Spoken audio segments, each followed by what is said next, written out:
안내를 함께 나누도록 하겠습니다. 가장 소중한 분, VIP를 모신 날입니다. 주님께서 함께 살아갈 아름다운 집으로 초대하셨습니다. 우리 옆에 분과 특별히 우리 새로 오신 분들이 이제 앉아 계신데 새 가족, 우리 가족으로 환영하면서 함께 인사할까요? 잘 오셨습니다. 우리 한 번 더 인사하겠습니다. 사랑합니다. 존경합니다. 한 교회 성도된 것을 하나님께 감사드립니다. 처음 오셔서 어색하실 수도 있지만 그럴 필요가 없습니다. 하나님의 시간으로 보면 우리는 같은 시절 이 공간에서 기쁨으로 예배드리는 존재이기 때문이에요. 1년 먼저, 2년 먼저 오신 분도 참 감사한 일이지만 주의 은혜를 오늘 우리가 함께 나누고 있다. 이 사실이 더 중요합니다. 우리 새가족분들에게 어떤 말씀을 드리면 마음이 편해지실까? 교회는 이런 사람, 저런 사람 모두가 올 수 있는 곳이 교회다. 이렇게 생각하시면 마음이 편해지실 것 같아요. 한 권사님이 계셨는데요. 이 권사님은 별명 짓기의 달인이셨어요. 별명을 아주 기가 막히게 집니다. 집사님들이 어느 날 한 자리에 모여서 이렇게 대화를 하고 있는데 마침 권사님이 지나가시는 거예요. 그래서 집사님들이 권사님을 불러 세웠습니다. 권사님 잠깐만 저희랑 이야기 좀 하고 가세요. 그래서 권사님이 딱 앉으셨어요. 권사님께서 별명을 잘 지어주시니까 우리 이야기도 들어주시고 우리 별명도 지어주세요. 근데 어떤 별명을 지어도 이분들은 기분 나빠하지 않을 사람들이었어요. 왜냐하면 권사님이 워낙에 따뜻하신 분이셔서 권사님이 어떤 별명을 지어도 다 받아들였습니다. 강 집사님이 먼저 이야기하는데요. 이렇게 이야기합니다. 권사님, 저는 요새 왜 이렇게 잠이 많은지 자도 피곤해요. 너무 피곤해서 잠을 많이 잡니다. 그러자 권사님이 별명을 지어주십니다. 집사님은 잠꾸러기네요. 잠뽀라고 지을게요. 잠뽀 이렇게 지어졌어요. 김 집사님이 이야기를 합니다. 권사님, 저는 매일매일 울어요. 특히 요즘 교회 가고 싶은데 교회를 못 가니까 눈물이 많이 났어요. 권사님이 별명을 지어주십니다. 집사님은 눈물이 많은 사람이니까 울보해요. 울보 이렇게 지어졌어요. 최 집사님이 이야기를 합니다. 권사님, 저는요 하나님께 정말 기도 많이 했어요. 하나님께 원하고 바라는 것이 많아서 하나님 이거 해주세요. 하나님 저거 해주세요. 계속 기도했어요. 그러니까 저는 멋진 별명 지어주세요. 권사님이 이야기를 들으시더니 집사님은 하나님께 때를 많이 썼네요. 떼보해요. 떼보 이렇게 지어졌습니다. 마지막으로 이 집사님이 남았는데 이 집사님은 이렇게 이야기하는 거예요.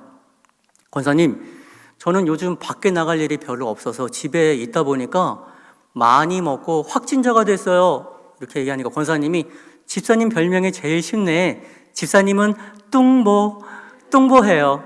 좀 약한가? 그러면 뚱뚱보 이렇게 지어졌다고 합니다. 막 모두가 웃었어요. 근데 권사님이 이런 말씀을 하시는 거예요. 잠보면 어떻고 울보면 어떻고 떼보면 어때요? 그리고 마지막에 뭐였죠? 뚱보면 어떻습니까? 이렇게 모여서 이야기 나눌 수 있는 것이 행복인데요. 이렇게 말씀하시는 거예요. 저는 이 이야기를 들으면서 제 자신을 발견하게 됩니다. 제 안에는 영원히 잠든 것 같은 잠보가 있어요. 그리고 제 안에는 삶에 지쳐 힘들 때는 눈물을 많이 흘리는 울보가 있습니다. 그리고 하나님께 이거 이뤄주세요. 하나님 이거 꼭 해주세요. 이렇게 때를 부리는 떼보도 있습니다.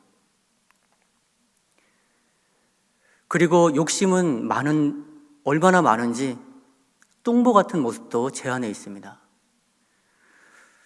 그런데 우리가 더 놀라운 것은 서로 이야기하다 보면 이러한 모습이 우리에게 다 있다는 것을 발견하게 돼요. 교회에는 정말 다양한 사람들이 모여 있구나 알게 됩니다. 그런데 그것보다 중요한 사실이 있습니다. 아무리 다양한 사람들이 교회에 있어도 그 한 사람 한 사람을 주님께서 품어주신다는 사실이에요. 주님이 어떻게 품어주실 수 있는가? 주님의 마음은 넓으시기 때문입니다. 주님의 마음이 얼마나 넓은지 한번 재어볼까요? 여러분, 가장 큰 면적을 가진 러시아로 한번 재보겠습니다. 러시아의 대한민국을 50개 넣어보겠습니다. 꽉 찰까요? 100개 넣어보겠습니다. 꽉 찰까요? 무려 170개가 들어갑니다. 어마어마하게 넓죠? 여러분, 태양으로 한번 재보겠습니다. 여러분, 태양에 지구를 1000개 넣으면 꽉 찰까요? 10,000개 넣으면 찰까요? 무려 130만 개를 넣을 수 있다고 합니다. 뭐 별로 놀라진 않으시네요? 여러분, 어마어마하게 큰 거예요. 그런데 성경은 더 놀라운 사실을 우리에게 알려줍니다. 하나님께서 이 우주 만물을 창조하셨다. 그러니까 하나님의 품은 얼마나 넓은 거예요. 그 넓은 품에 우리를 다 받아주시는 겁니다. 그러니까 교회에는 이 사람, 저 사람, 모든 사람이 함께 어울릴 수 있는 곳입니다. 넓은 주님 품에서 신앙생활할 수 있는 저와 여러분 될 수 있기를 간절히 소망합니다. 오늘 죄인과 그리스도인이라는 말씀 나누겠습니다. 제가 좋아하는 곤충이 있는데요. 저는 개똥벌레를 좋아합니다. 여러분, 이 개똥벌레 이름이 특이하죠? 개똥벌레라는 이름이 생겨난 설이 여러 개가 있는데, 첫 번째는 개똥벌레가 생김새가 개똥같이 생겨서 개똥벌레라는 이름이 있어요. 그리고 두 번째는 예전에는 이 지천에서 발견할 수 있는 게 개똥벌레라고 해요. 그래서 옛 어른들은 이 소똥과 개똥을 이렇게 모아놓은 두엄더미에서 개똥벌레를 발견했습니다. 그래서 어른들이 생각할 때는 야, 저거 개똥 먹고 사는 거 아니야? 그래서 이게 개똥벌레라는 이름이 생겼다고 합니다. 예쁜 이름으로는 반디라는 이름도 있고요, 반딧불이라는 이름도 있어요. 보통 대표적으로 개똥벌레와 반딧불이라 불립니다. 어떤 곤충이 반딧불이한테 야, 너 개똥 먹는다며? 이러면 굉장히 기분 나빴을 것 같아요. 그리고 아마 반딧불이가 말이라도 할 수 있었으면 이렇게 말했을 것 같습니다. 너 내가 개똥 먹는 거 봤어? 나 개똥 안 먹어. 내가 얼마나 깨끗한데? 이렇게 말했을 것 같아요. 반딧불이는 깨끗한 물에 알을 낳고 서식하는 곤충입니다. 천연 기념물이에요. 지금은 잘 발견할 수도 없습니다. 제가 반딧불이를 좋아하는 이유가 있는데요. 반딧불이는 가장 큰 특징, 빛을 내기 때문입니다. 막 빛이 나요. 그런데 이 빛이 얼마나 놀랍냐면 바람이 불어도 물이 닿아도 꺼지지가 않습니다. 현대과학에서는 가장 완벽한 빛, 가장 이상적인 빛으로 연구하기도 합니다. 하나님이 놀랍게 창조한 곤충이에요. 아니, 빛을 내다니. 저는 이 반딧불이가 그 빛을 내는 사실에 참 멋진 곤충이라고 생각합니다. 반딧불이 말고도 오늘 말씀에 보면 이름이 2개인 사람이 등장합니다. 10절 말씀에 등장하는데요, 바로 마태예요. 우리 10절 말씀을 함께 읽어볼까요? 예수께서 마태의 집에서 앉아 음식을 잡수실 때에 많은 세리와 죄인들이 와서 예수와 그의 제자들과 함께 앉았더니. 자, 여기에 마태라는 이름이 나오죠? 이 말씀과 동일한 말씀이 누가복음 5장에 등장합니다. 누가복음 5장 29절에 보면 그런데 다른 이름이 나와요. 누가복음 5장에 보면 이렇게 기록되어 있습니다. 알페오의 아들 레위가 예수님을 위해 큰 잔치를 베풀었다. 이렇게 나옵니다. 더 이상한 건 뭐냐면 그 누가복음을 한 장 넘겨보면 6장에는 예수님께서 제자들을 한 명 한 명 부르시는 장면이 나오는데 거기는 다시 마태라는 이름으로 나와요. 그래서 성경을 처음 이렇게 접한 학자들이 이게 뭐지? 이상하다. 5장에는 레위라고 해놓고 6장에는 마태라고 나왔네. 성경이 틀린 걸까? 근데 성경이 틀렸다고 하면 안 되잖아요. 그러면 누가가 실수해서 기록한 걸까? 근데 그것도 아닙니다. 왜냐하면 누가는 의사였고 굉장히 꼼꼼한 사람이었어요. 성경을 정확하게 기록한 사람입니다. 그러면 이게 어떻게 된 일일까? 연구를 하다 보니까 알페오의 아들 레위에게 예수님께서 마태라는 이름을 주셨을 것이다. 이렇게 이야기를 합니다. 예수님이 이름을 바꿔주신 거예요. 비슷한 예가 있죠? 누가 있습니까? 베드로예요. 베드로의 원래 이름은 시몬이었습니다. 근데 예수님께서 만나주신 후에 너는 이제부터 베드로다. 내가 반석 위에 교회를 세울 것이다. 이렇게 말씀하셨습니다. 이름을 바꿔주신 것이죠.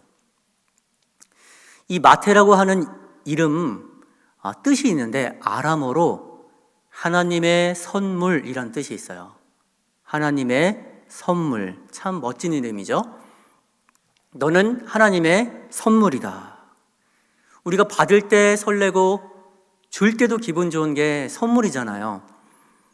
마태를 하나님의 선물이라고 했으면 굉장히 뭔가 특별한 게 있을 수 있겠습니다. 그런데 우리가 성경을 읽어보면, 마태를 만나보면 깜짝 놀랍니다. 왜냐하면 마태는 특별함이 있는 게 아니라 당시에 사람들이 멀리하고 싫어했던 그러한 세리였기 때문이에요. 세리는 세금을 걷는 사람이잖아요. 당시에 세금 걷는 사람을 굉장히 싫어했습니다. 혹시 여기 세금 걷는 공무원이 계시면 오해하지 마시기 바랍니다. 당시에 이 세리를 굉장히 싫어했어요. 왜 싫어했냐면 세금을 걷는데 로마에서 원한 금액이 있잖아요. 그 금액을 채운 다음에 자기 월급이 되는 거예요. 그러니까 악착같이 걷었습니다. 내가 먹고 살기 위해서 혹은 뭐라도 재물이라도 조금 쌓아놓으려면 악착같이 걷었던 거예요. 사람들은 세리 마태가 지나가면 엄청 싫어해서 이렇게까지 얘기했습니다.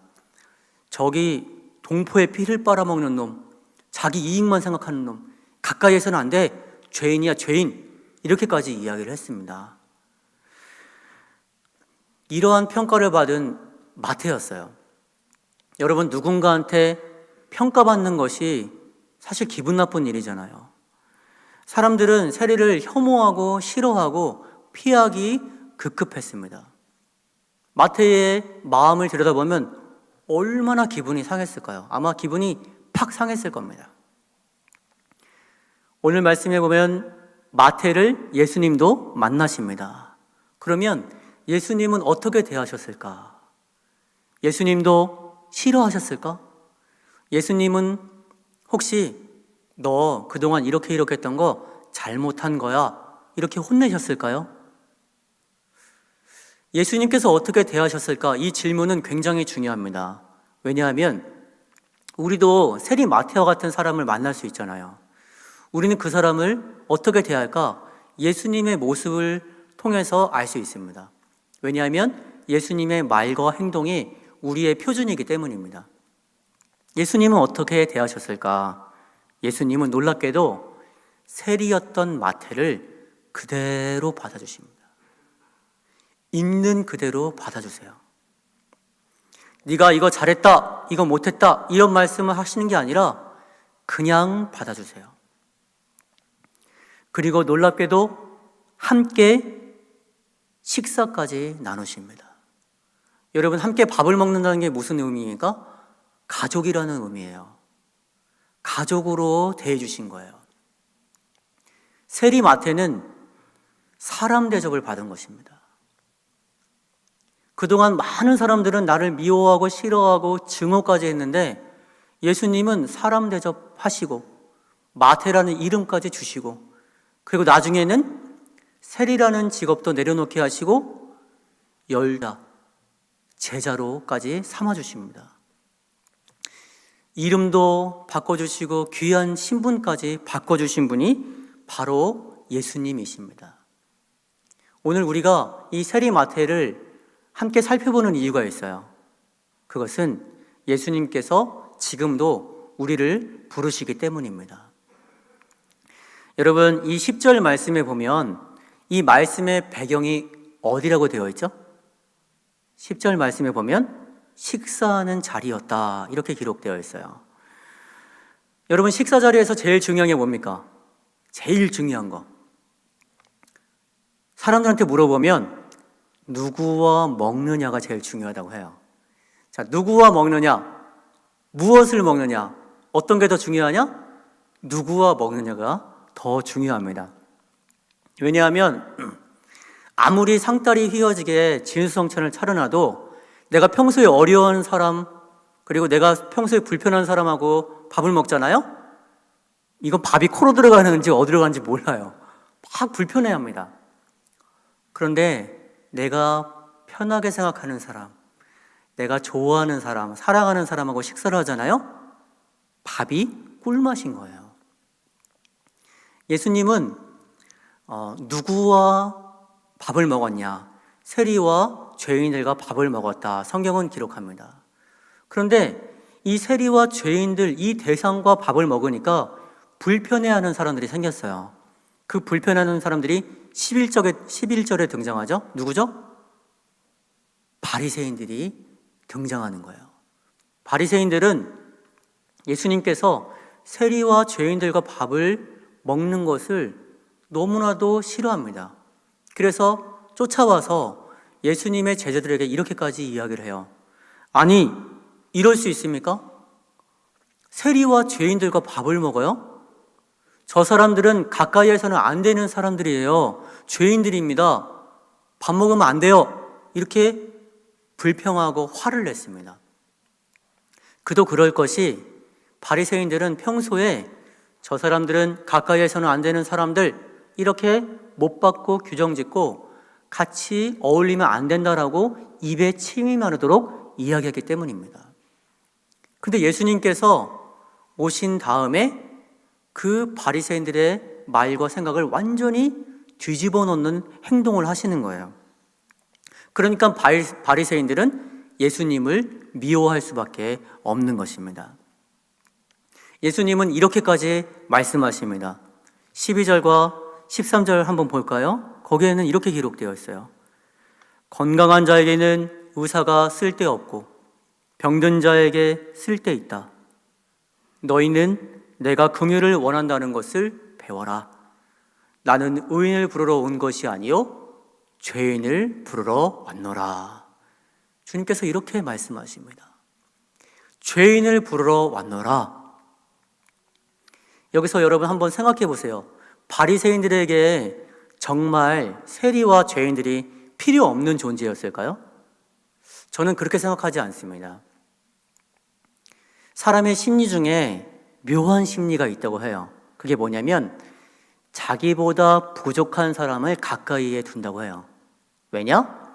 내가 드높아 보이니까, 내가 잘나 보이니까, 나를 뽐낼 수 있으니까. 저는 이렇게 생각합니다. 바리새인들에게도 세리와 죄인들이 필요했을 것이다. 그 사람들 옆에만 서 있으면 내가 높아 보여요. 나를 뽐낼 수가 있습니다.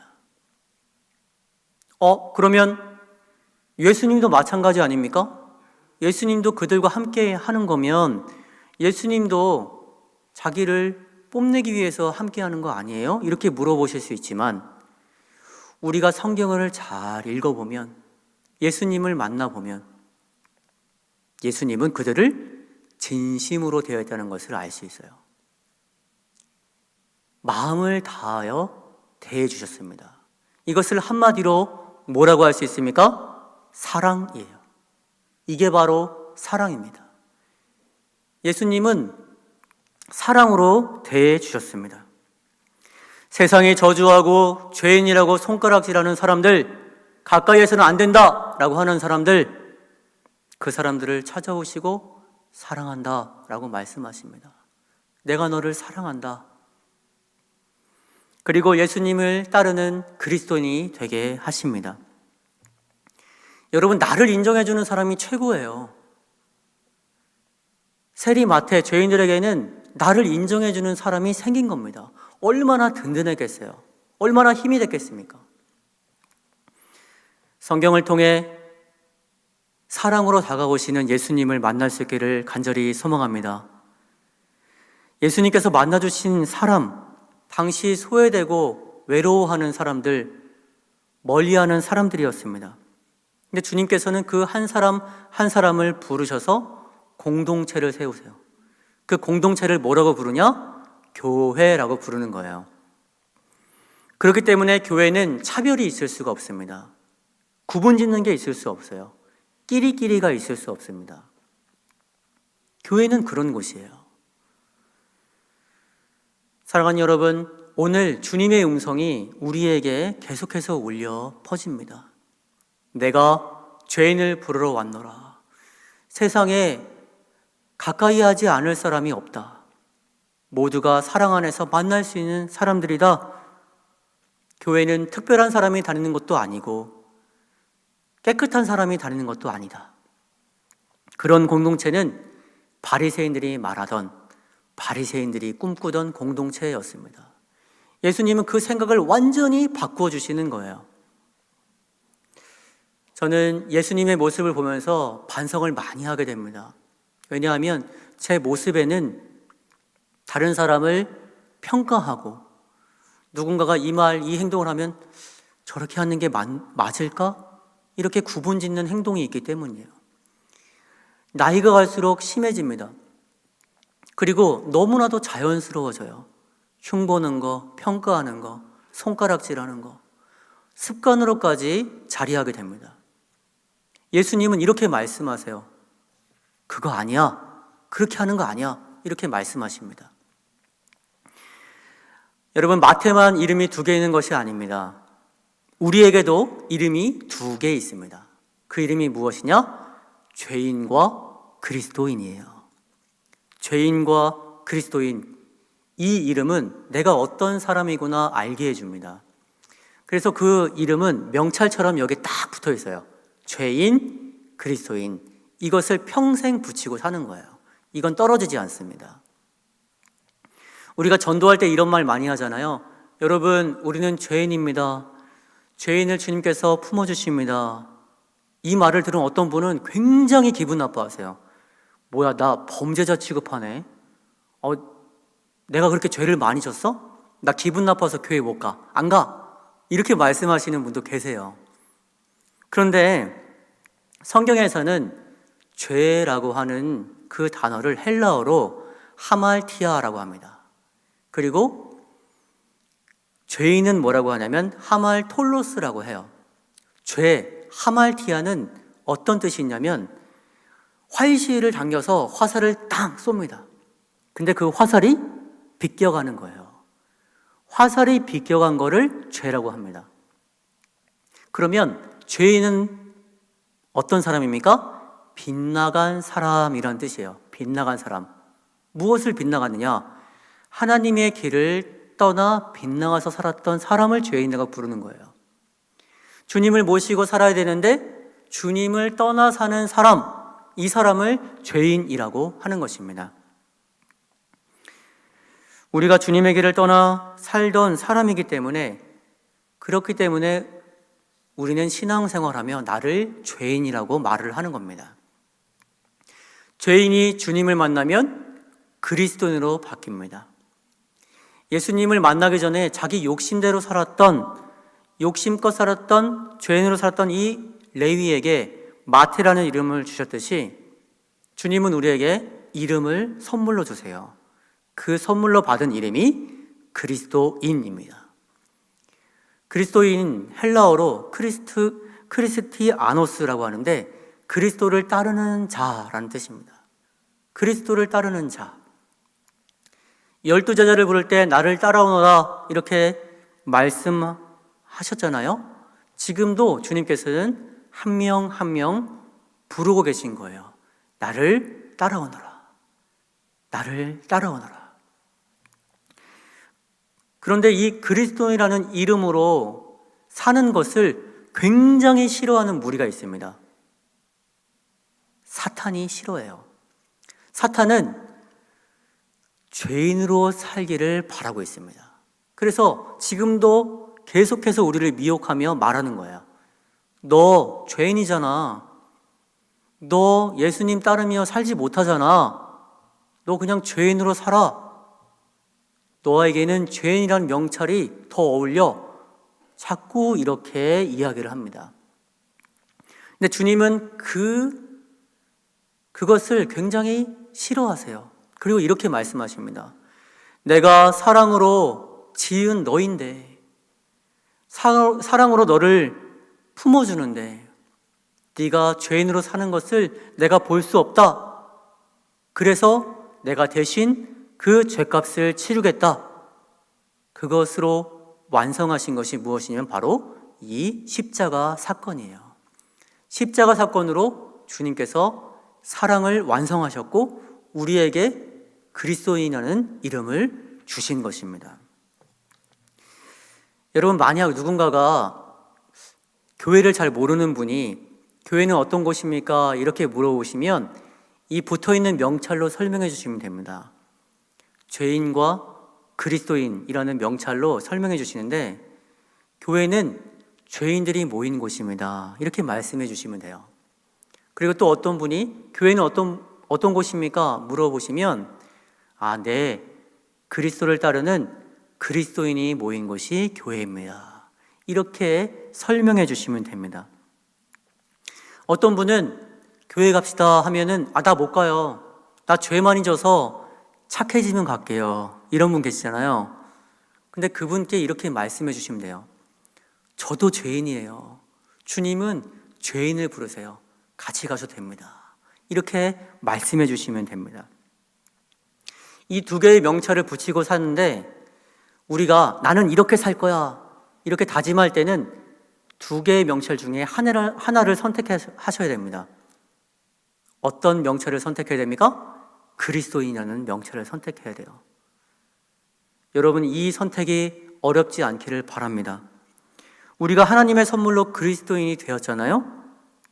주님은 이렇게 말씀하세요. 아직 하나님의 선물임을 알지 못하는 사람들이 세상에는 너무나도 많다. 너는 그 사람들에게 가서 이렇게 말해 주어라. 당신은 하나님의 선물입니다. 당신은 하나님의 선물입니다. 여러분이 그 말씀을 전해주시면 주님께서 얼마나 기뻐하실까요? 우리 바름교회는 이곳에 세워진 지가 65년 되었습니다. 주께서 세워주신 이 자리를 변함없이 지켜내었습니다. 그런데 변화오는 사실이 한 가지가 더 있어요. 그것은 무엇이냐? 여전히 내가 너를 사랑한다. 내가 죄인을 부르러 왔노라. 주님의 음성이 울려 퍼진다는 겁니다. 세상이 손가락질해도 너는 내 사랑이다. 내 친구다. 나와 함께 걷자. 그리스도인이 되어라. 그 죄인을 부르셔서 가장 귀한 존재, VIP로 삼아 주십니다. 그게 바로 우리 존재가 된 거예요. 여러분, 지금도 계속해서 말씀하시는 주님의 음성을 들을 수 있기를 간절히 소망합니다. 누구나 환영해 주시는 주님을 바라보세요. 차별 없이 대해주시고 따뜻하게 안아주시는 그 주님이 우리 주 예수 그리스도 구원자이십니다. 오늘 새로 오신 분들도 주 안에서 풍성한 기쁨 누리기를 바라고 우리도 하나님의 선물임을 고백하고 죄된 모습을 버리고 그리스도로 살겠습니다. 아직 주님을 알지 못하는 사람들에게 찾아가서 당신은 하나님의 선물입니다 말하며 살겠습니다 다짐할 수 있는 저와 여러분 될 수 있기를 간절히 소망합니다. 아멘. 기도하겠습니다. 고마우신 주님, 우리를 교회로 불러주셔서 감사합니다.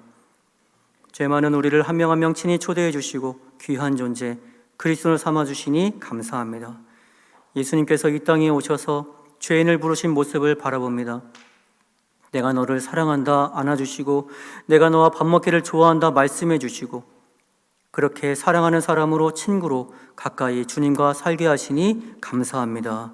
오늘 우리가 살아갈 때 이 사실, 죄인을 부르셔서 그리스도를 살게 하시는 사실을 기억하며 살아가는 우리가 되게 하여 주옵소서. 그리스도인으로 살게 하시고 아직 주님을 알지 못하는 이웃에게 찾아가 당신은 하나님의 선물입니다 고백할 수 있는 우리가 되게 하여 주옵소서. 오늘 VIP 초청주일로 귀한 분 모시게 하시니 감사합니다. 귀한 분과 함께 보내는 날, 귀한 날 되게 하시고 우리 안에 은혜와 복이 차고 넘치게 하여 주옵소서. 사랑 많으신 예수님의 이름으로 기도하옵나이다. 아멘. 찬송가 283장